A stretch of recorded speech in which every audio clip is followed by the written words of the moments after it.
महात्मने बलभद्र सुभद्राभ्यां जगन्नाथाय ते नमः। परम सम्मानिन सभापति महोदय, मंचासीन मुख्य अतिथि, मुख्य वक्ता, सम्मानित अतिथि महोदय, आज सभा उत्सव उपस्थित ग्रामवासी, ये परिचालना कमिटर सदस्यवृंद, ये विद्यालय शिक्षक शिक्षिका शिक्षाकर्मी वृंद एवं ये विद्यालय को भल पाउथिबा ग्रामवासी वृंद एवं विद्यालय को मधुर करने साकार करने उपस्थित थिबा मोर कोनाकोनी माने, आज होची वर्षर गोटे उत्सव, वार्षिक उत्सव। उत्सव कौन करे? मन को आनंद दिए। आज समस्त मन मध्य आनंदर उल्लासर लहरी खेली। विद्यालय होची शिक्षक छात्र अभिभावक यही मानकर समष्टि विद्यालय हसी उठे। शिक्षक शब्दर अर्थ है शिक्ष्य, सी अर्थ श्रद्धा, क्ष अर्थ क्षमा, क अर्थ कर्म। जो शिक्षक निकटरे ये तीनोटी शोभा पाइब ताको आमे प्रकृत में शिक्षक बोली कहवा। आओ छात्र, छात्र क्या कहवा? छात्र पाखरे मध्य तीनोटी जिनस रहिबा दरकार। गोटे है भय, भक्ति, भक्ति ही ज्ञान। भय क्या प्रति शिक्षक प्रति शिक्षिका प्रति आओ भय हेले जाइकरी भक्ति आसीब, भक्ति आसिले जाई ज्ञान हम। तेणु आमे माने निज निज स्थान रे ठीक भाव रे रहिले ताले जाइकी शिक्षादान कर्म सुचारू रूपे परिचालित हो। आज मु गोटे छोटिया गपटे कही मोर वक्तव्य आरंभ करी। जड़े शिल्पी दुईटी मूर्ति तैयारी करी बाजार रे बिक्री करते। दुईटी जाक मूर्ति समान, गठनकार संपूर्ण समान। तेणु जिते बड़े लोक मैंने किणवा पचारती से कहे जन गोटीर मूल्य 500 टंका, आउ गोटेर मूल्य 5000 टंका। तेणु जो माने जानती किणवा से किसी बुझीपारती, से कहती जे जीए मूर्ति को चिन्ही पार कौटा हूँ 5000 टंका, कौटा हूँ 500 टंका। जे चिन्ही पार कहीदे पार मुझे खाली दुईटी जाक मूर्ति देदे। अनेक लोक गले देखिले आउ किछि हेई पारला नाही, कहि पारिले नाही। सब तो समान देखा ऊपर को, तेणु से केमिति जानिबे? शेषर जड़े सन्यासी लोक गले, विज्ञ लोक गले, जाइए देखिले, देखिकी पाखरे पड़ीथिबा गोटे कुटा को आनिले। कुटा खंडे पड़ीथिला, से कुटा खंड को आनिले, आनिके कान दुईटी जाक मूर्तिर कान भर्ती कले। जेतेबेले कान भर्ती कले, गोटे मूर्तिर एपट कान रु सेपट कान को बाहरी गला से जो सूताटी बा से जो जे कुटाटा। किंतु आउ गोटे मूर्ति रे जेतेबेले भर्ती कले कान रे, से कान रे जाए आउ ବାହାରକୁ ବାହାରିଲା ନାହିଁ। ସେଇଠୁ ଆଚ୍ଛା କହିଲ ଦେଖି, ଏବେ କହିଲ ଦେଖି ଛୁଆ, ଏଥିରୁ କାହାର ମୂଲ୍ୟ 500 ଟଙ୍କା, କାହାର ମୂଲ୍ୟ 5000 ଟଙ୍କା? କିଏ କହିପାରିବ? ହାତ ଦେଖିଲ ଦେଖି। ଏଥିରୁ ସନ୍ନ୍ୟାସୀ ଜାଣିପାରିଲେ କାହାର ମୂଲ୍ୟ 5000 ଟଙ୍କା ଏବଂ କାହାର ମୂଲ୍ୟ 500 ଟଙ୍କା? କିଏ କହିପାରିବ ତମ ଭିତରେ? ସେମିତି ଜ୍ଞାନୀ ଅଛି, ଜାଣିବା ଛୁଆ ଅଛି, କହିପାରିବ? ହାତ ଦେଖ। କହିପାରିବନି? ଆଚ୍ଛା ହଉ, ତମ ମାନଙ୍କ ମଧ୍ୟରେ ତମେ ଯୋଉ ଏଠି ସବୁ ବସିଛ, ତମେ ମାନେ ମଧ୍ୟ ସେମିତି ମୂର୍ତ୍ତି ଭଳି ତମ ଭିତରେ କିଏ 500 ଟଙ୍କିଆ ଅଛି ତ, କିଏ 5000 ଟଙ୍କିଆ ଅଛି? ତାହେଲେ କିଏ 500 ଟଙ୍କିଆ ଆଉ କିଏ 5000 ଟଙ୍କିଆ? ସନ୍ନ୍ୟାସୀଟି କହିଲେ, ଯାହା କାନରେ ଏପଟରେ ପଶି ଆର ପଟକୁ ବାହାରି ଯାଇଥିଲା ସିଏ ହେଲା 500 ଟଙ୍କିଆ ମୂର୍ତ୍ତି, ଆଉ ଯାହାର ସୂତାଟି ଯାଇ ଭିତରେ ରହିଯାଇଥିଲା ସିଏ ହେଲା 5000 ଟଙ୍କିଆ ମୂର୍ତ୍ତି। ସେଠୁ କାହିଁକି, କଣ ପାଇଁ ଏଟା 500 ଟଙ୍କା ସେଟା 5000 ଟଙ୍କା? ନା, ତମେ ମାନେ ଯୋଉ ବସିଛ ଏଠି ଅନେକ କିଛି ଉପଦେଶ ଏଠି ଶୁଣିବ। କାରଣ ଏହା এই ବାର୍ଷିକ ଉତ୍ସବର ଉଦ୍ଦେଶ୍ୟ ହେଲା ଆମେ କିଛି ଅତିଥି ମାନଙ୍କୁ ଡାକି ତାଙ୍କ ପାଖରୁ କିଛି ଉପଦେଶାବଳୀ ଶୁଣିବା, ଯେଉଁ ଉପଦେଶାବଳୀ କି ଆମ ନିଜ ଜୀବନର ପ୍ରତିଫଳିତ କରିବା। ସେଇ ଉପଦେଶ ଆଜି ଅନେକ ଅତିଥି ଆସିଛନ୍ତି, ଅନେକ ଉପଦେଶ ଦେବେ, ତମେ ମାନେ ମଧ୍ୟ ଶୁଣିବ। ସେଇ ଯେଉଁ ଉପଦେଶ ଗୁଡ଼ିକୁ ଯେଉଁମାନେ ଏ କାନରେ ଶୁଣି ସେ କାନରେ ବାହାର କରିଦେବେ, ସେମାନେ 500 ଟଙ୍କିଆ ମୂର୍ତ୍ତି। ଆଉ ଯେଉଁମାନେ ଉପଦେଶ ଗୁଡ଼ିକୁ ଶ୍ରବଣ କରି ହୃଦୟ ମଧ୍ୟରେ ଧାରଣ କରି ରଖିବେ, ତାକୁ ବାହାରକୁ ବାହାର କରିଦେବେନି, ସବୁଦିନ ପାଇଁ ମନେ ରଖିବେ, ସେ ହେଉଛି 5000 ଟଙ୍କିଆ ମୂର୍ତ୍ତି। ତେଣୁ ଏବେ ଚିନ୍ତା କର, ତମେ ମାନେ 500 ଟଙ୍କିଆ ମୂର୍ତ୍ତି ହବ ନା 5000 ଟଙ୍କିଆ ମୂର୍ତ୍ତି ହବ? ତମେ ଗୋପବନ୍ଧୁ ମହାତ୍ମା ଗାନ୍ଧୀଙ୍କ ନାଁ ଜାଣିଥିବ। ଲୋକମାନେ ଅଛନ୍ତି, ଅନେକ ଉପଦେଶ ଦିଅନ୍ତି, ଆମେ ଆସିଛୁ, ଆମେ ମଧ୍ୟ ଅନେକ ଉପଦେଶ ଦେବୁ, କିନ୍ତୁ ଆମେ ତାକୁ ଯଦି ନିଜ ଜୀବନରେ ପ୍ରତିଫଳିତ କରୁ ତାହେଲେ ଯାଇ ସେଥିରେ କିଛି ମୂଲ୍ୟ ଅଛି। କହିବା ଲୋକ ଅନେକ, ପାଳନ କରିବା ଲୋକ ଖୁବ୍ କମ୍। ଗୋପବନ୍ଧୁ ଗୋଟିଏ ନୀତିକୁ ଅବଲମ୍ବନ କରି ଆଜି ଆମ ପାଖରେ ଚିରସ୍ମରଣୀୟ ହୋଇ ରହିଯାଇଛନ୍ତି।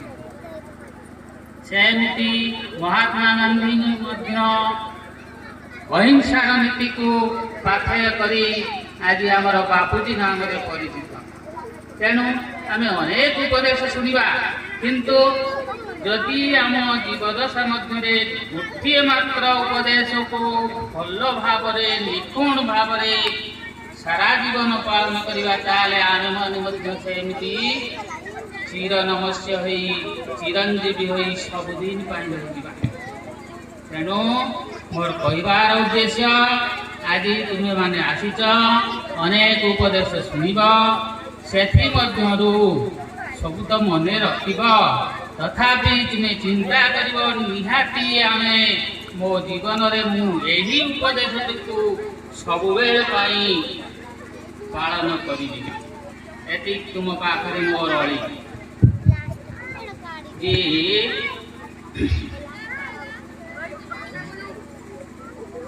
ଶିକ୍ଷା ଆଉ ବିଦ୍ୟା।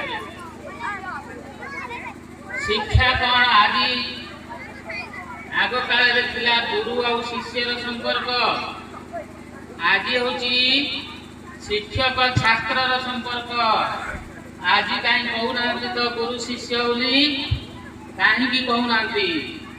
ଶିକ୍ଷକ ବର୍ତ୍ତମାନ ଛାତ୍ର ମାନଙ୍କୁ କେବଳ ଛତ୍ର ଛାୟା ତଳେ ରଖିଛନ୍ତି, ତାଙ୍କୁ ଶାସନ କରିପାରିନାହାନ୍ତି, କରିପାରିବେ ନାହିଁ ମଧ୍ୟ। ଯଦି କରନ୍ତି ତାହେଲେ ତାଙ୍କ ପାଇଁ ଖଣ୍ଡାଧାର ରହିଛି।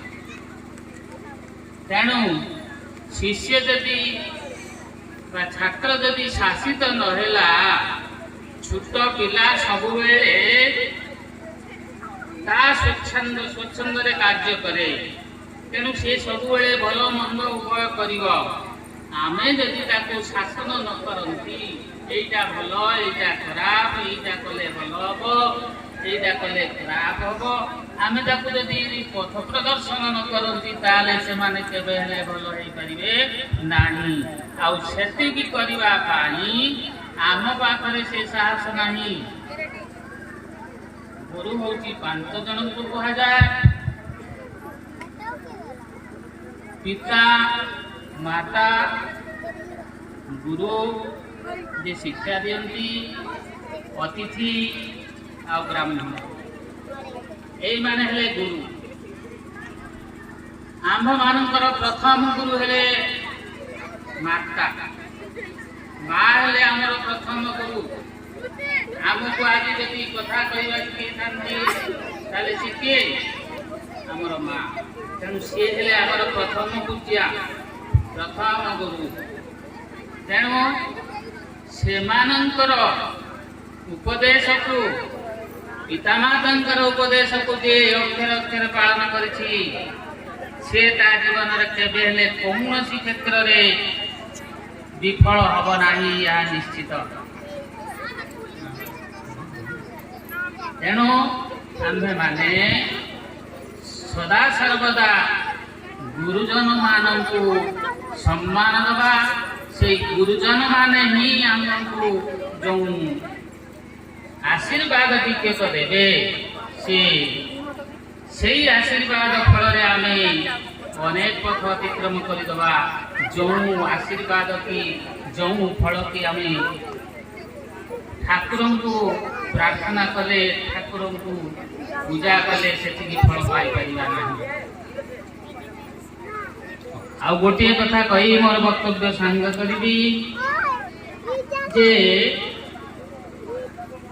ଗୋଟେ ପାହାଡ଼ରୁ ଯେ ପଥର ଖଣ୍ଡ ଆସି ସବୁ କଣ ହୁଏ? ଘର ତିଆରି କାମରେ ଲାଗେ, ଚଟାଣରେ ପଡେ, ମୂର୍ତ୍ତି ତିଆରି ହୁଏ, ଏମିତି ସବୁ କିଛି ହୁଏ। ଗୋଟେ ପାହାଡ଼ରୁ ଜଣେ ଲୋକ ଅନେକ ପଥର ଆଣିଲା, ଆଣିକି ଘର ତିଆରି କାମରେ କିଛି ଲଗେଇଲା, କିଛି ଚଟାଣରେ ପକେଇଲା, ଆଉ କିଛି ଦ୍ୱାର ମୁହଁରେ ପକେଇଲା, ଆଉ ଗୋଟିଏ ପଥରରେ ଖୋଦିତ କରି ମୂର୍ତ୍ତି ତିଆରି କଲା।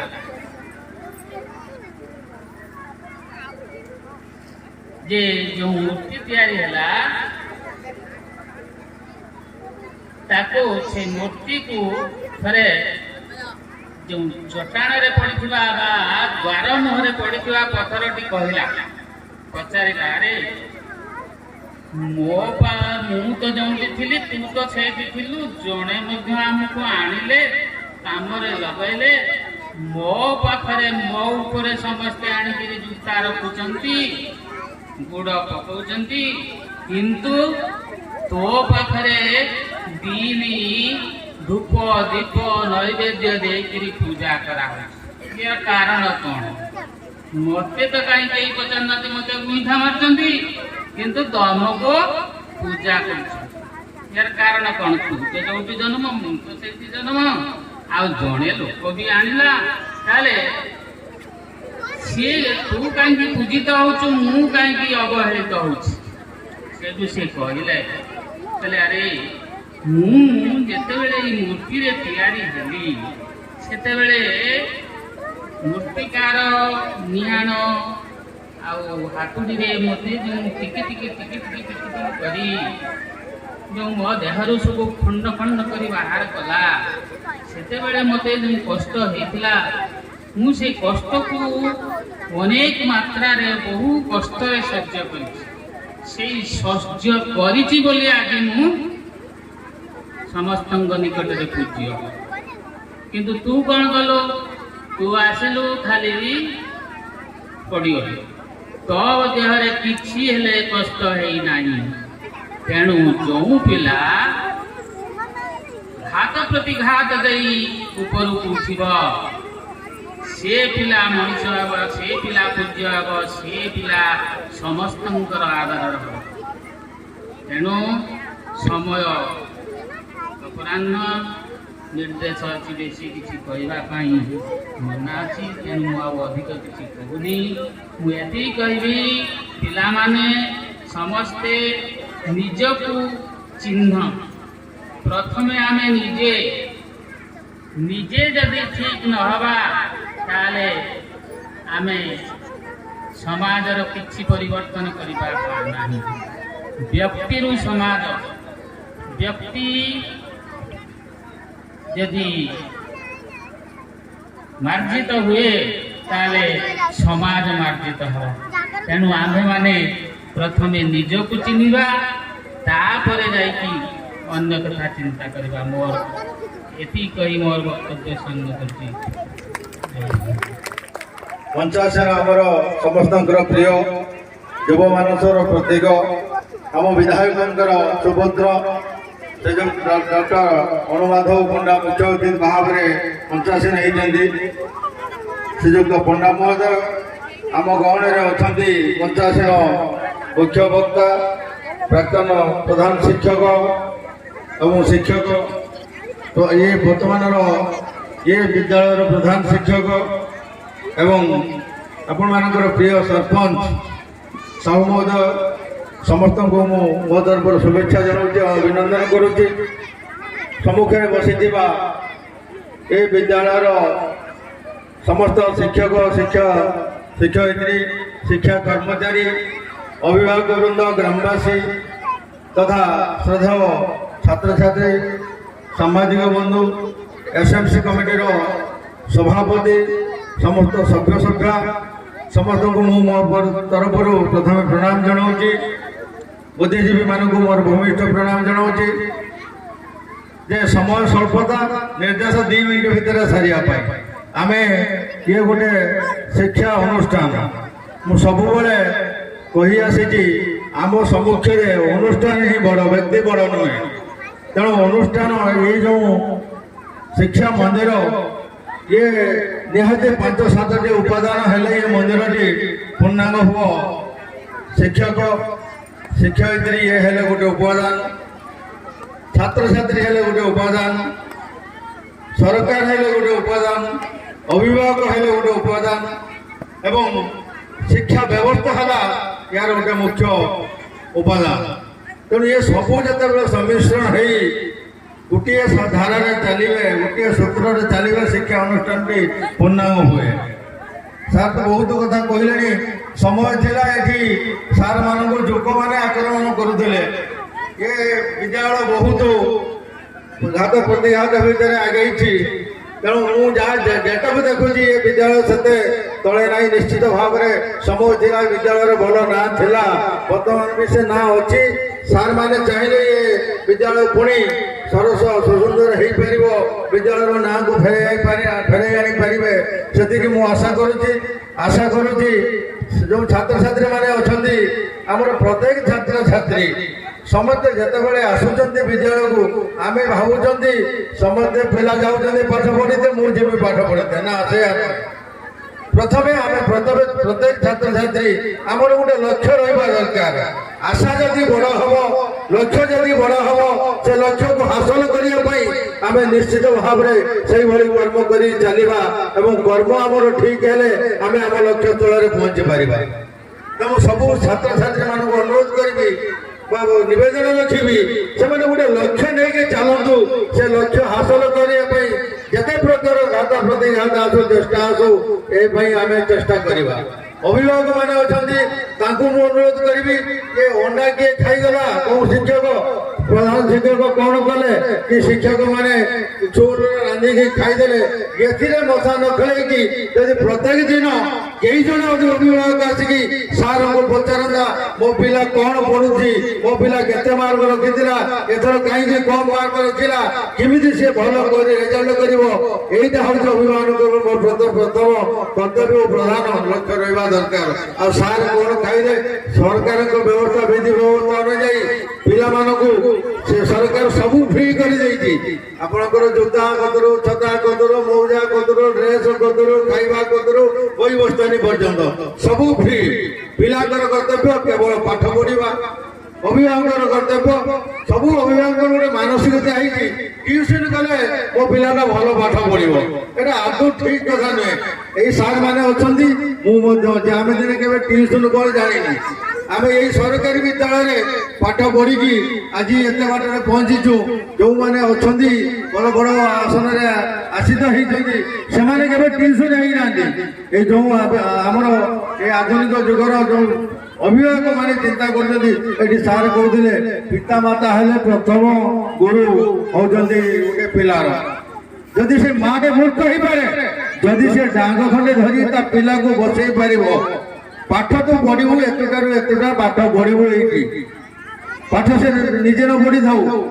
ଆମ ମା ମାନେ ସେଇଆ କରୁଥିଲେ, ଡାଙ୍ଗ ଧରିକି ବସୁଥିଲେ ପାଠ ପଢ। ତେଣୁ ଆମେ ସେଇଆ ନ କରିକି କର୍ମ ବହୁଳ ଭିତରେ ଆମେ କହୁଛନ୍ତି ଆମକୁ ସମୟ କାହିଁ, ଆମ ପିଲା ଆମକୁ ମାନୁନାହିଁ। କାହିଁକି ମାନୁନି? କାହିଁକି ଏଇଥିପାଇଁ ମାନୁନି, ଆମେ ନିଜେ ସଂସ୍କାରୀ ନୁହନ୍ତି।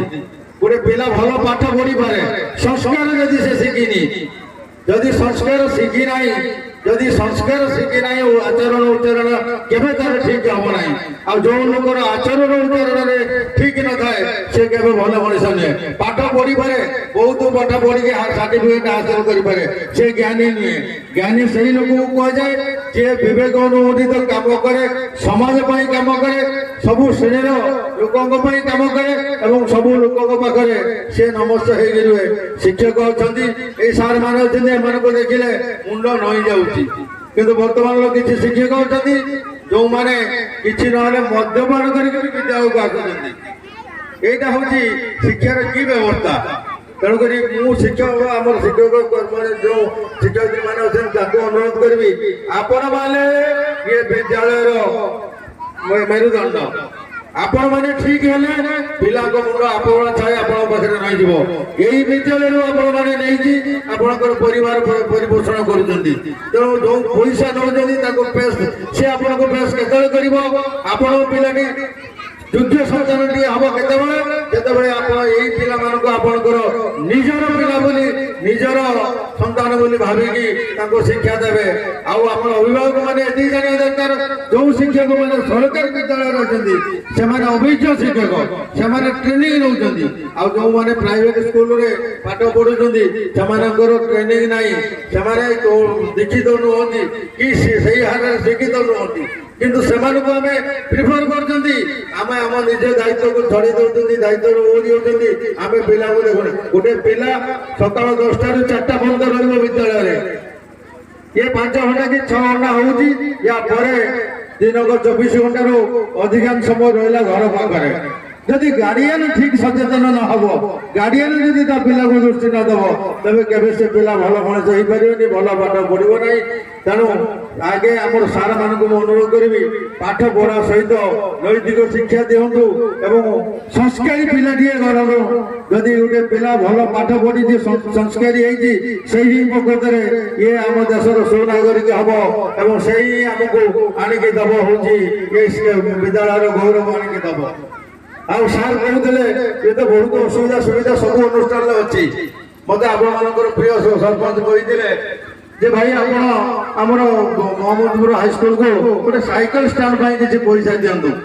ଯାହା ମୋର ତ ସ୍ୱଳ୍ପ ଫଣ୍ଡ, ତାରି ଭିତରେ ମୁଁ ବି ଚେଷ୍ଟା କରିଛି, କିଛି ଫଣ୍ଡ ଦେଇଛି, ଲକ୍ଷ ଟଙ୍କା ଦେଇଛି ଆପଣଙ୍କର ଏ ବିଦ୍ୟାଳୟର ସାଇକେଲ ଷ୍ଟାଣ୍ଡ ତିଆରି କରିବା ପାଇଁ।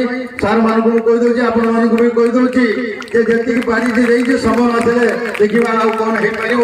ଯାହା ଆଉ ତ ସମୟ ନାହିଁ, ସାର୍ଙ୍କ ନିର୍ଦ୍ଦେଶ କମ ସମୟ ଭିତରେ ସାରିବ। ମୁଁ ସମସ୍ତଙ୍କୁ ମୋ ତରଫରୁ ଧନ୍ୟବାଦ ଦଉଛି। ସବୁ ଅଭିଭାବକଙ୍କୁ ମୁଁ ଗୋଟିଏ ଅନୁରୋଧ କରିବି, ଯେ ଆପଣ ଆମ ପିଲାକୁ ଆଗେ ସଂସ୍କାରୀ ଶିକ୍ଷାନ୍ତୁ, ସଂସ୍କାର ଶିଖାନ୍ତୁ। ଆମର ଯୋଉ ସଭାପତି ଅଛନ୍ତି ସେ ଜଣେ ଆଧ୍ୟାତ୍ମିକ ବ୍ୟକ୍ତି, ତାଙ୍କର ସଂସ୍କାର ଏତେ ତାଙ୍କ କିଛି ଶିଖିବାର ଅଛି। ସେ ମୁଁ ଦେଖିଛି ବହୁତ ଜାଗାକୁ ଯାଆନ୍ତି ଏବଂ ଏତେ ସଂସ୍କାରୀ, ଏତେ ନମ୍ର ଭଦ୍ର, ସେଇ ତାଙ୍କ ଉପରେ ଆମର କିଛି ଶିଖିବାର ଅଛି। ଆପଣମାନଙ୍କର ଯୋଉମାନେ ସେ ପ୍ରଧାନ ଶିକ୍ଷକ ଥିଲେ ସେମାନେ ସମସ୍ତେ ସଂସ୍କାରୀ। ତାଙ୍କ ଆଦର୍ଶରେ ଯଦି ଆମେ ଅନୁପ୍ରାଣିତ ହେଇପାରିବା, ଆମେ ନିଶ୍ଚିତ ଭାବରେ ଭବିଷ୍ୟତ ଜଣେ ଜଣେ ସୁନାଗରିକ ହବା, ବଡ଼ ମଣିଷ ହବା, ଜ୍ଞାନୀ ହବା, ବିବେକ ଭବନ ହବା। ଏତିକି କହି ମୋର ବକ୍ତବ୍ୟ ରଖୁଛି। ସମସ୍ତଙ୍କୁ ମୋର ଆଉ ଥରେ ଭୂମିଷ୍ଠ ପ୍ରଣାମ ଜଣାଇ ମୋର ବକ୍ତବ୍ୟ ରଖୁଛି। ଜୟ ହିନ୍ଦ, ନମସ୍କାର। श्री जगन्नाथ श्री जगद्गुरु वदात्मा सर्वभूतात्मा तस्मै श्री गुरवे नीलाद्रौ शङ्खमध्ये सदवरकमले रत्नसिंहासनस्थम् सर्वालङ्कारयुक्तं नवनरचितं संयुक्तं चाग्रजेन भद्रायापामभागे रथचरणयुतं ब्रह्मरुद्रेन्द्रवन्दम् वेदानां सारमेकं सकलमिदं ब्रह्मधारुं स्मरामि नारब्रह्मं भजामि। माननीय श्रीयुत सभापति महोदय, वरेण्य मुख्य अतिथि, सम्मानित अतिथिवर्ग, विद्यालय प्रधान शिक्षक एवं अंकर सहकारीगण एवं शिक्षा कर्मचारीगण, विद्यालय परिचालन समिति सभापति तथा परिचालन समिति सदस्यगण, ए अनुष्ठान को भल पाउथिबा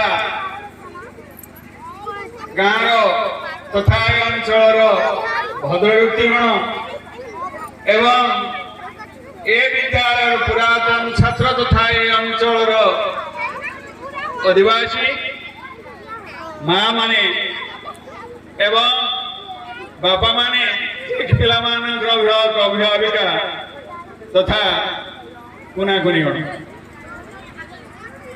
खुशी लगुच। आज जो विद्यालय 1980 अगस्त मास रु जून 2014 मसीहा पर्यंत निजर किछि कार्य करी अंचल जाइछि। विद्यालय दीर्घ 34 वर्ष रही पिला मिसी अंचलवासी सहित मिसी ठाकुर निर्देश जहाँ किसी संपादन करी आज अतिथि भाव विद्यालय को आसी। तेरे यही अवसर में विद्यालय इतिवृत्ति जहाँ कियदन सदा आलोचित हो गलानी तेज भर में किसी पशिबी ना केवल पिला आज वार्षिक उत्सव अवसर में सामान्य किसी सूचना देवे। पिलाए आम ए प्रकृति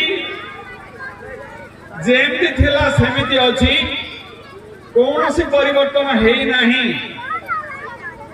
अर्थात सूर्य जेमिति उदय होता सेमिति उदय होउछि, ऋतुचक्र जेमिति परिवर्तन होता सेमिति परिवर्तन होउछि, गछलता जेमिति थिला सेमिति अछि, वर्षा जेमिति होता सेमिति धारावाहिक में चलीछि। किंतु आमे मनुष्य ए सृष्टिर श्रेष्ठ जाति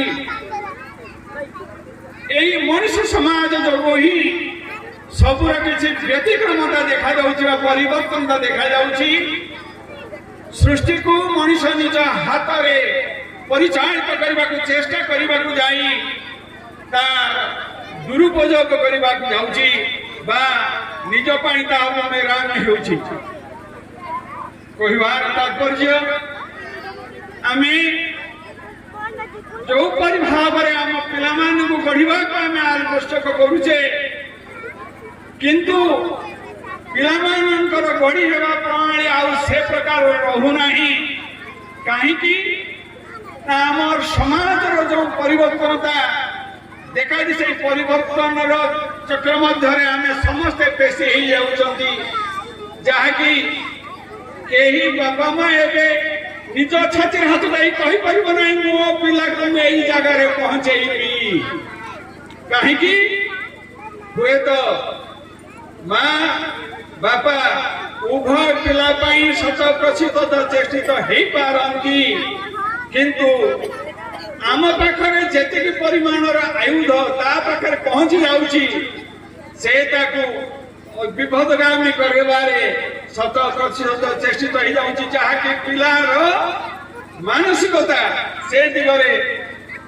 गति करुच्ची जहाँकि शिक्षा अनुगासिबा पूर्व पिलार मतिभ्रमता देखा जाऊँगी जहाँकि पिला कौन बारे जीव से निज को ठीक ढंग से पहुंची पारना एवं बापा माँ दृष्टि आमर किसी भूल भटका रोचे जहाँकि आम आम पिलार जी तार जी गुरुत्व तार कैपेसिटी जी बही पार आम ता अपेक्षा 10 गुणा लगिदेवा चेष्टित पिलार क्षमता अनुजाई आम लगे दरकार तेरे आम आमर आशा को फलवती करने आम 10 गुणा लगे 10 गुणा लगे दौचु किंतु पिला कहवा सक्षम नुह तेज आम से प्रति सहायता करम एवं पाठ पढ़ुं आउ 2-5 वर्ष पर आम समाज प्रवेश करवा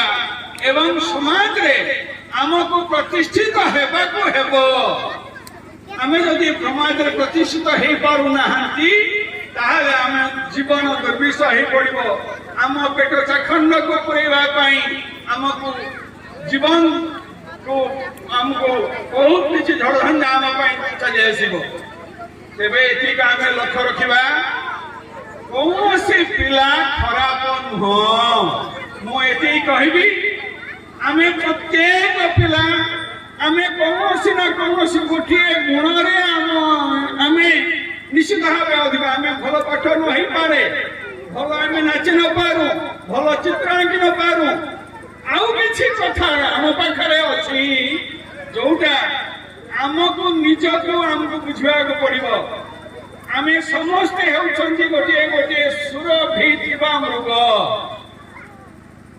मृग जेपरी बण भितर निज नाभि सुरभि को से जापे ना तार जो भूरु भूरु बासना वन भूमि को आमोदित कर दिए किंतु निज मृग जापे ना तारी नाभि गंधटी आसुची तेरे आम से सुगंधित सुरभि जो आम भितर अच्छी से सुरभि को आम निजे बुझा दरकार निजे खोजी बाहर करवा दरकार आम जो दक्ष आम से आग को आगेबा आम जड़े भल खेलवाड़ अच्छा आम खेल आगेबा आम जड़े भल आम पहरी पारुचु आम से आगे पारिबा तेरे आम आग को आगेबारे कौन सी बाधा नहीं तेरे आमको बुझा पड़ो मु कौन दिगटी को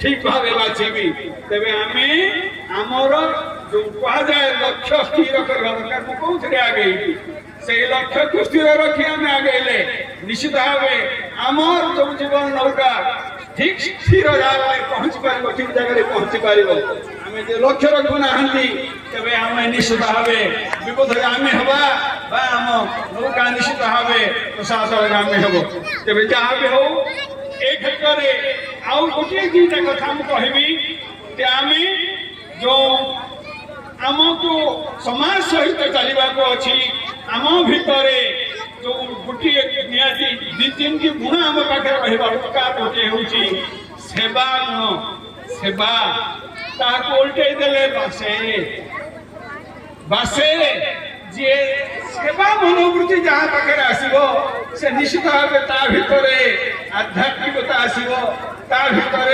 निजर जो कहुए भक्ति प्रीति स्नेह ममता सबकि तार माध्यम आसीपर तेज आम सेवा मनोवृत्ति आम हवा दरकार जो सेवा भाव आणवे दुईट उदाहरण देवी जे रतन टाटा ना समस्त आम शुणी रतन टाटा विशिष्ट धनी व्यक्ति आम भारत जड़े से जीवन को चारि भाग विभक्त करते प्रथम भाग में से धन उपार्जन कर लगे किंतु से खुशी पाइले निज को आत्मतृप्ति पाइले ना से मुक्त कंठरे कहते कि मु प्रथम जो धन उपार्जन से मुक्त शांति पाई ना द्वितीय से वस्तु उत्पादन कले वस्तु संग्रह कले दामी गाड़ी दामी सेट दामी घर दामी सब से शांति पाइले ना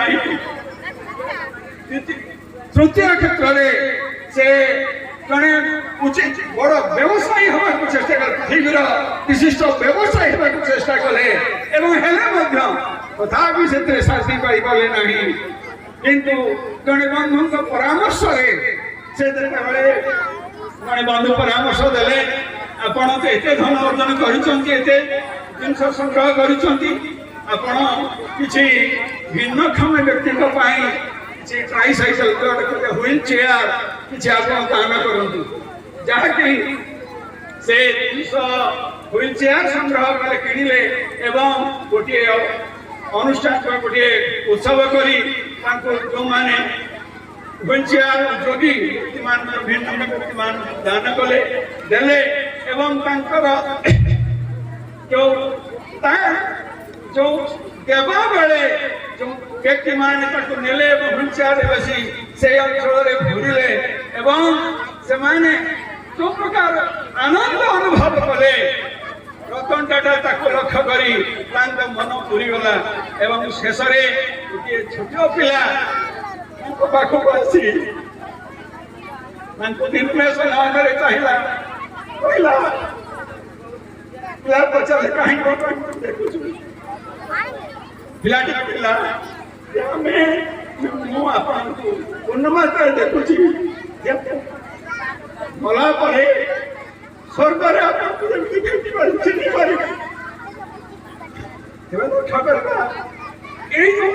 सेवा मनोवृत्ति आसला ये पूर्णमात्रा आत्मसंतुष्टि लाभ करे रतन टाटा ये जड़े व्यक्ति जे कि से सर्वाधिक धनी किंतु धनी तालिका से नहांती समस्त धन संपत्ति को से आम भारत पाई उत्सर्ग कर पिलाए आम सेवा मनोवृत्ति रहिले आम निजको ठाकुर पाखे समर्पण करने संगे संगे आम निजको ठीक ढंग से ठीक मार्ग आम आग को आगे तेरे चाहे हो ठाकुरे समस्त को से मनोवृत्ति दिंतु एवं समस्ते से भाव निज को ठीक ढंग परिचालित करी ठाकुर पाखे निवेदित हूँ। जय जगन्नाथ जय जगन्नाथ जय जगन्नाथ। पिला मानकर प्राइज डिस्ट्रीब्यूशन हम आम प्राइज नहीं घर को पड़े जहाँ भी हो मो सांगे समस्ते कहे बोलो जय जगन्नाथ दिया बोलो जय जगन्नाथ जय जगन्नाथ। एबे लगुच भोक है ना जाओ आज मोहम्मदपुर सरकारी उच्च विद्यालय वार्षिक उत्सव मत मुख्य अतिथि रूप डाक मत धन्य मन करुच्ची ये मंच उपस्थित अच्छा श्रीयुक्त विराज कुमार पाढ़ी पूर्वतन प्रधान शिक्षक जे सभापतित्व करुछंती एवं आमार जे मुख्य वक्ता चीफ स्पीकर श्रीयुक्त निर्मल कुमार पंडा सर एवं मोर ये अंचल ये माटीर पुओ जी आमर अति प्रिय अति आपण जिला परिषद रमेश भाई महोदय ଏବଂ ଏ ଅଞ୍ଚଳର ବିଶ୍ୱକର୍ମା କହିବାକୁ ଗଲେ ଏ ଅଞ୍ଚଳର ଯୁବ ନେତୃତ୍ୱ ଯେ ନେଉଛନ୍ତି ଆମର ସରପଞ୍ଚ ମହୋଦୟ ଗଣେଶ ଭାଇ ଏବଂ ଆମର ଗଣେଶ ପ୍ରସାଦ ପଣ୍ଡା ସାର୍ ପୂର୍ବତନ ପ୍ରଧାନ ଶିକ୍ଷକ ନିରଞ୍ଜନ ସାର୍ ଏବଂ ମହେଶ୍ୱର ସାହୁ ଯିଏ ଅଛନ୍ତି ସଦୟ ମହେଶ୍ୱର ଯିଏ ଚେୟାରମ୍ୟାନ୍ ଏସ୍ଏମ୍ସିର ଏବଂ ଆମର ବର୍ତ୍ତମାନର ଯେ ପ୍ରଧାନ ଶିକ୍ଷକ ଅଛନ୍ତି ତପନ ସାର୍ ମୋ ସାମ୍ନାରେ ବସିଥିବା ମୋର ମାତୃଶକ୍ତି ମୋର ପିତୃଶକ୍ତି ଏବଂ ସାମ୍ନାରେ ଛିଡ଼ା ହେଇଥିବା ସାମ୍ନାରେ ବସିଥିବା ଶ୍ରଦ୍ଧେୟ ପିଲାମାନେ ଏବଂ ଏ ଅନୁଷ୍ଠାନ ସହିତ ଯେଉଁମାନେ ଜଡ଼ିତ ଅଛନ୍ତି ଯେ ଅନୁଷ୍ଠାନକୁ ଯିଏ ସହାୟକ କରୁଛନ୍ତି ଏ ଅନୁଷ୍ଠାନକୁ ଯିଏ ହାତ ବଢ଼େଇଛନ୍ତି ଆଗକୁ ଯିବା ପାଇଁ ସମସ୍ତଙ୍କୁ ଏ ନୂତନ ବର୍ଷର ଅଭିନନ୍ଦନ ଏ ଅନ୍ୟାନ୍ୟ ତରଫରୁ ଆଉ ଥରେ ପ୍ରଣାମ ଜଣାଇ ମୋ ବକ୍ତବ୍ୟ ଆରମ୍ଭ କରୁଛି।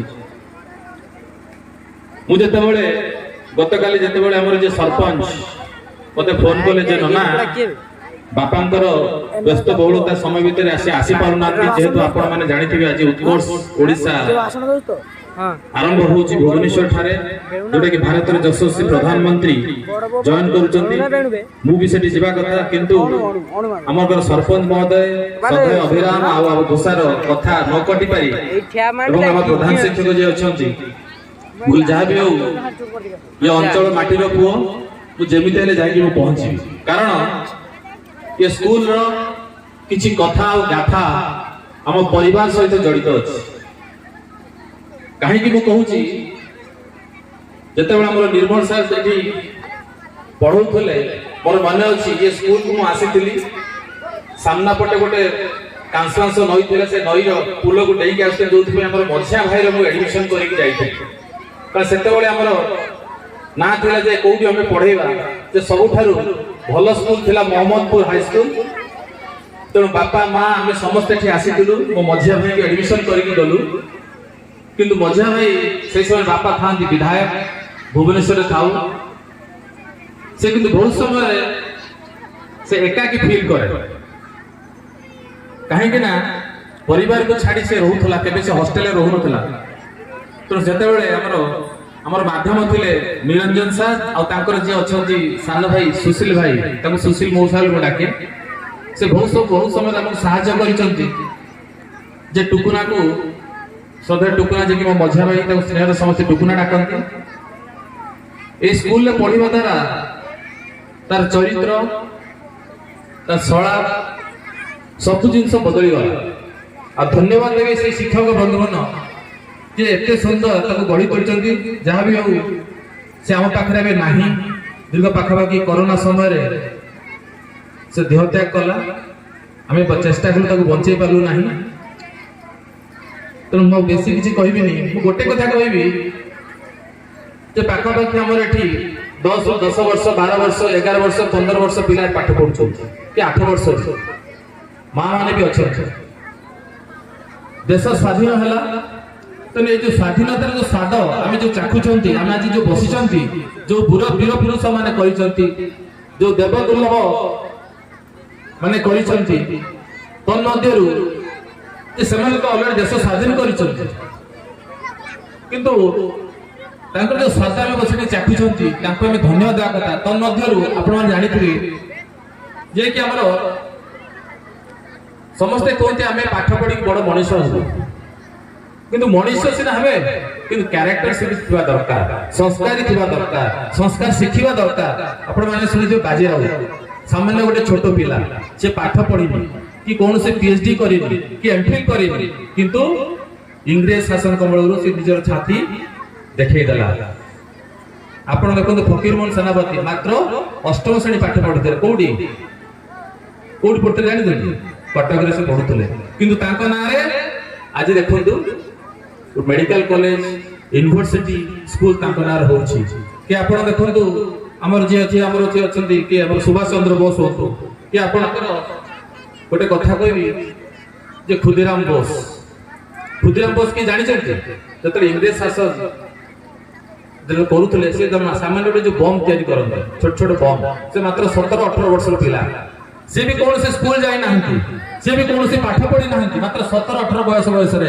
ଯେତେବେଳେ ଇଂରେଜ ମାନେ ତାଙ୍କୁ ଧରିଲେ ଯେତେବେଳେ ସେ ଜେଲରେ ରହିଲେ ତାଙ୍କର ଗୋଟେ ଭଲ ପାଉଥିଲେ ଗୋଟେ ଜେଲର ସେ ଲେଡି ମ୍ୟାଡାମ ଜଣେ ଜେଲର ଯେତେବେଳେ ଖୁଦିରାମ ବୋଷଙ୍କୁ ଜେଲରେ ରଖିଲେ ସେ ସଦାବେଳେ ଗୀତ ଗାଆନ୍ତି କଣ ବନ୍ଦେ ମାତରମ୍ ଗୀତ ଗାଉଛନ୍ତି ସେ ସଦାବେଳେ ଦେଖନ୍ତି ତାଙ୍କର ଯୋଉ ଦେଶପ୍ରେମ ତାଙ୍କର ଯୋଉ ଆତ୍ମୀୟତା ତାଙ୍କର ଯୋଉ ଭରସା ଆଉ ଯୋଉ ଦେଶକୁ ଭଲ ପାଇବା ସେ ଜେଲର ଦେଖି ତରଳି ଗଲେ କାରଣ ସେ ଆଉ ମାତ୍ର 2 ଘଣ୍ଟା 3 ଘଣ୍ଟା ପରେ ଫାଶୀ ପାଇବେ ତେଣୁ ଜେଲର ତାକୁ ପଚାରିଲେ ଯେ ଆପଣ ଖୁଦିରାମ ତମକୁ କଣ ଡର ଲାଗୁନି ତମେ କଣ ହସୁଛ ସେ କହିଲେ ଦେଖନ୍ତୁ ମୋର ଦେଶପ୍ରେମୀ ଦେଶାତ୍ମା ଆଉ ମା ମତେ ମୋର ସଂସ୍କାର ଶିଖେଇଛି ସେଇ ମା ବାପାକୁ ମୁଁ ଧନ୍ୟବାଦ ଦେବି ଯେ ମତେ ସଂସ୍କାର ଶିଖେଇଛନ୍ତି ଯେ ଦେଶପ୍ରେମୀ ଶିଖେଇଛନ୍ତି ସେଇ ଖୁଦିରାମକୁ ମାତ୍ର ଆଉ 10-15 ମିନିଟ୍ ଥାଏ ଖୁଦିରାମ ତମେ କଣ ଖାଇବା ପାଇଁ ଭଲ ପାଏ ମତେ ଭଲ ଲାଗେ ଯେ ତମେ ଭାବୁଛ ଭଲ ଲାଗେ ମତେ ଆମ୍ବ ତେଣୁ ସିଏ ଗୋଟେ ପାଚିଲା ଆମ୍ବ ଗୋଟେ ଝୁଡ଼ିରେ ଆଣିକି ଦେଲେ ସେ ଜେଲର ସେଠି ଖୁଦିରାମ କଣ କହିଲେ ହସି ହସି କହୁଥାନ୍ତି ସେ ବି ମଜା କରୁଥାନ୍ତି ଯେ ମୁଁ ତାକୁ 10-15 ମିନିଟ୍ ପରେ ଯିବି ମୋ ସାମ୍ନାରେ ଦେଖାଯାଉଛି ମୋର ମୃତ୍ୟୁ ମୋର ଆତ୍ମା ଆଉ ସ୍ଥୂଳ ଶରୀର ଆଉ 10-15 ମିନିଟ୍ ଅଲଗା ହେଇଯିବ ମୁଁ କଣ ଆମ୍ବ ଖାଇବି ତଥାପି ସେ ଆମ୍ବ ଦେଲେ ସେ ଆମ୍ବ ଜେଲର ଦେଇକି ପଳେଇ 10-15 ମିନିଟ୍ ପରେ ଆସିଲା ବେଳକୁ ସେ ଆମ୍ବ ସେଭଳିଆ ଥାଏ ଜେଲର ପଚାରିଲେ ଖୁଦିରାମ ଆମ୍ବ କଣ ପାଇଁ ଖାଇଲନି କିନ୍ତୁ ସେ ଆମ୍ବଟା ଖାଇଛନ୍ତି କିନ୍ତୁ ଆମ୍ବଟା ତା ପଛପଟରୁ ଖାଇକି ସେ ପକେଇଟା ଗୋଳେଇକି ରଖିଛନ୍ତି ତେଣୁ ସେ ଜେଲର ସେ ଆମ୍ବକୁ ଟେକିକି ଦେଖିଲା ପରେ ଯେ ତଥାପି ସେ ଦେଖିଲେ ଯେ ଖାଇଛ କି ନା ଖାଇ ନାହିଁ ଡାଉଟ କରି ପଚାରିଲେ କହିଲେ ଯଦି ମୁଁ ଆମ୍ବ ଖାଇବି ମୁଁ ତାକୁ 10-15 ମିନିଟ୍ ପରେ ମୋର ସ୍ଥୂଳ ଶରୀର ଆଉ ଆତ୍ମା ଅଲଗା ହେଇଯିବ କିନ୍ତୁ ମୁଁ ଚାହୁଁନି ମୁଁ ଯେତେବେଳେ ଫାଶୀ ନେବି ସେ ଆମ୍ବଟା ମୋର ହଜମ ହେଇଥିବ ନାହିଁ ତେଣୁ ମୁଁ ଆପଣଙ୍କର ଶ୍ରଦ୍ଧାକୁ ଯୋଉ ଶ୍ରଦ୍ଧାରେ ମତେ ଆମ୍ବ ଦେଲେ ସେ ଆମ୍ବଟାକୁ ମୁଁ ଶ୍ରଦ୍ଧାରେ ଖାଇଲି କିନ୍ତୁ ଆପଣଙ୍କୁ ଆଉ ଅପମାନ କରିପାରିବ ନାହିଁ ତେଣୁ ମୁଁ କହିବା କଥା କଣ ଯେ ଖୁଦିରାମ ଭଳିଆ ଲୋକ ତାଙ୍କର ଯୋଉ ମା ଯୋଉ ସଂସ୍କାର ଶିଖେଇଛନ୍ତି ସେ କୋଉଠି ଆଣିଛନ୍ତି ସେ ପରିବାର ବାଦରୁ ଆସିଛନ୍ତି ସେ ଖୁଦିରାମ ତେଣୁ ଏଇ ମା ମାନଙ୍କୁ ମୁଁ ଅନୁରୋଧ କରୁଛି ଯୋଉଟା କି ପୁରୁଣା ଐତିହ୍ୟ ଯୋଉଟା କି ସଂସ୍କାର ସହିତ ଯୋଡ଼ିକି ପିଲାମାନଙ୍କୁ ଶିଖାନ୍ତୁ ତେଣୁ ଗୋଟେ ମା ନିଜ ପିଲାକୁ ସଂସ୍କାର ଶିଖିବାକୁ ହେଲେ ଯୋଉଟା କି ଆପଣଙ୍କର ଦେଶ ପ୍ରତି ଯଦି ରାମଚନ୍ଦ୍ର ଦରକାର ସିଏ ଆମର କଣ ହବା ଦରକାର କୌଶଲ୍ୟ ହବାକୁ ଦରକାର ଯଦି ସେ ଶ୍ରୀକୃଷ୍ଣ ସହିତ ସଦା ସହିତ ହବା ଦରକାର ସେ କୋଉ ଯଶୋଦା ଆଉ ଦେବକୀ ସହିତ ସମାନ ହବା ଦରକାର ଯଦି ସେ ଆମର ସୁଭାଷ ବୋଷ ହବାକୁ ଦରକାର ମା ଭୁବନେଶ୍ୱରୀ ହବା ଦରକାର ତେଣୁ ଆଜି ବି ଆଉ ବେଶୀ କିଛି କହୁନି ତେଣୁ ଏତିକି କହୁଛି ଆଜି ଶୁଣନ୍ତୁ ଆଜି ଆମେ ସବୁ ସଂକଳ୍ପ ନବା ଯେ ଭାରତର ଅସ୍ମିତା ଭାରତର ଐତିହ୍ୟ ଭାରତର ପୂର୍ଣ୍ଣତା ସମସ୍ତେ ଏକା ହେଇକି ରହିବା ଆଉ ସମସ୍ତଙ୍କୁ ଏ ପିଲାମାନଙ୍କୁ ଆଉ ଥରେ ଧନ୍ୟବାଦ ଦେଇ ମୋ ବକ୍ତବ୍ୟ ଶେଷ କରୁଛି ବୋଲେ ଜୟ ଜଗନ୍ନାଥ ଜୟ ଜଗନ୍ନାଥ ଜୟ ଜଗନ୍ନାଥ ଏ ଯୋଉ ଅନୁଷ୍ଠାନ ମୁଁ କହୁଛି ଯୋଉଠିକି ମୁଁ ଯାଏ ଯେ ଅନୁଷ୍ଠାନ ଯୋଉଟା କି ଭଲରେ ଥିଲା ଆଉ ଏ ଅନୁଷ୍ଠାନକୁ ବଢେଇବାକୁ ହେଲେ ତେଣୁ ଗୋଟେ ମୁଁ ଯୋଉଠିକି ଯାଏ ଯେ ଏଇ ଅନୁଷ୍ଠାନ କିଏ କହିବ ଭଲ ଅନୁଷ୍ଠାନ କିଏ କହିବ ଖରାପ ଅନୁଷ୍ଠାନ କିଏ କହିବ ବେଟର ଅନୁଷ୍ଠାନ କିଏ କହିବ ବେଷ୍ଟ ଅନୁଷ୍ଠାନ ମୁଁ କହିବି this institution is a good institution I think so ତେଣୁ କିଏ କହିବ ଗୁଡ୍ ଅଛି କିଏ କହିବ ବେଟର ଅଛି କିଏ କହିବ ବେଷ୍ଟ ଅଛି ମୁଁ କହିବି good better best never let it be rest till good is better has to best ଧନ୍ୟବାଦ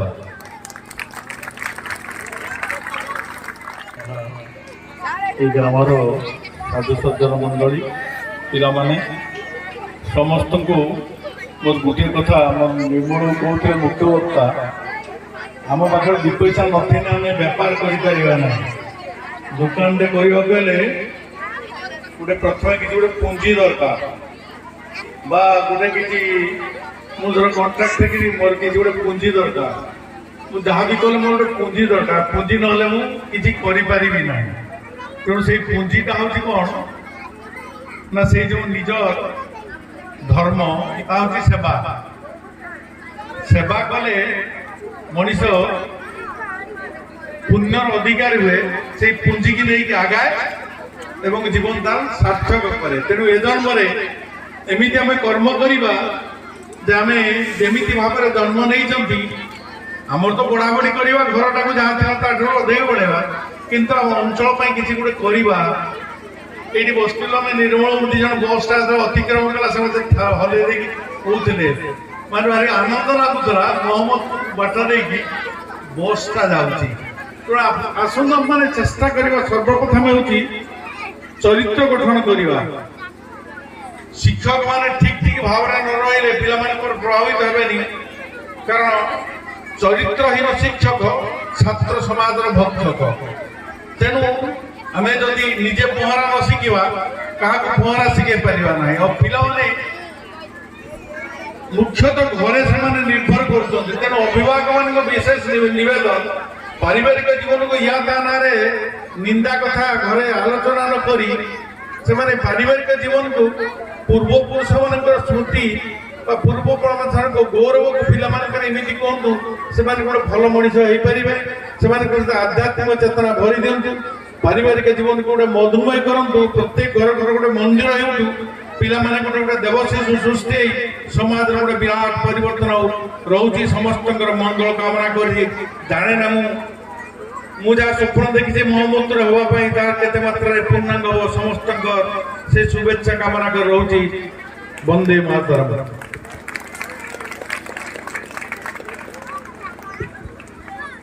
এবং শ্রীযুক্ত নিরঞ্জন মহাপাত্র মহোদয় এই আনন্দপুর পঞ্চায়েতরে ঘরে ঘরে পরিচিত যুব প্রতিভা সম্পন্ন সরপঞ্চ শ্রীযুক্ত গণেশ চন্দ্র সাহু মহোদয়, এই বিদ্যালয়ের পরিচালনা কমিটির চেয়ারপারসন শ্রীযুক্ত মহেশ্বর সাহু মহোদয়, এই বিদ্যালয়ের প্রধান শিক্ষক শ্রীযুক্ত তপন কুমার মল্লিক মহোদয়, মোর সহকর্মী বৃন্দ, গ্রামবাসী এবং ছাত্রছাত্রীগণ, আজির সভার শেষ পর্ব ধন্যবাদ পর্ব করিবার সুযোগ মতে মিলিবার মু নিজকে ধন্য মনে করুছি।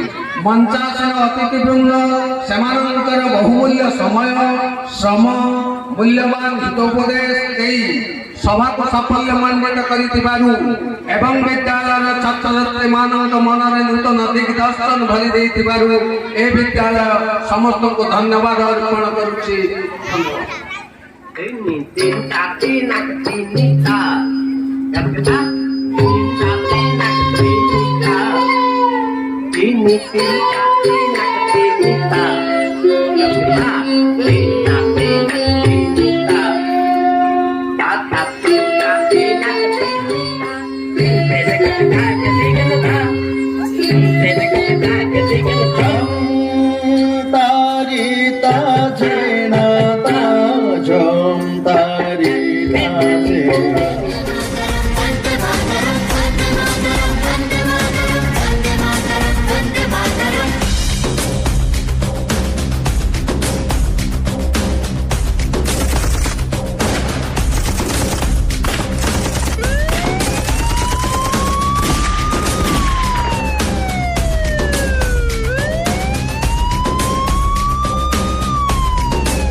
गोटे पिलार रक्त मेल खाऊची कहार डाक्टर बाबू अच्छा पुला किए पुला पाखो को ए होची पुला तारी रक्त मिसी जाई आ देरी करिबाटा ठीक हेबो आ पुला केना होई पारे ना गोटे अछो पिलार रक्त मो पुआ रे केना मिसी पारे ना ओ बाबू तमे जदी ए पिलार बापू होइतांत ना एपरी कथा कहि न थांत जानि तो पिलाटा केमिति जीवन सहित लडुची आज्ञा से पिलार बापा बापा ना कदली चुपा तमे कोन चाहतो पिलाटा मरि जाऊ एमेति कुहंतो ना डॉक्टर बाबू सत्य मारा गुटिया बोली पुओ भाग्य भल रक्तटा मिली जाईछि नहले आ टिके डेरी होइतिले पिलाटा ए सिमानी तमा आइतिलो सब खाद्य खाइबुनी से सब खाइले तते रोग हेबो आउ तते रोग रे पड़ी मरि जिबु नहीं मु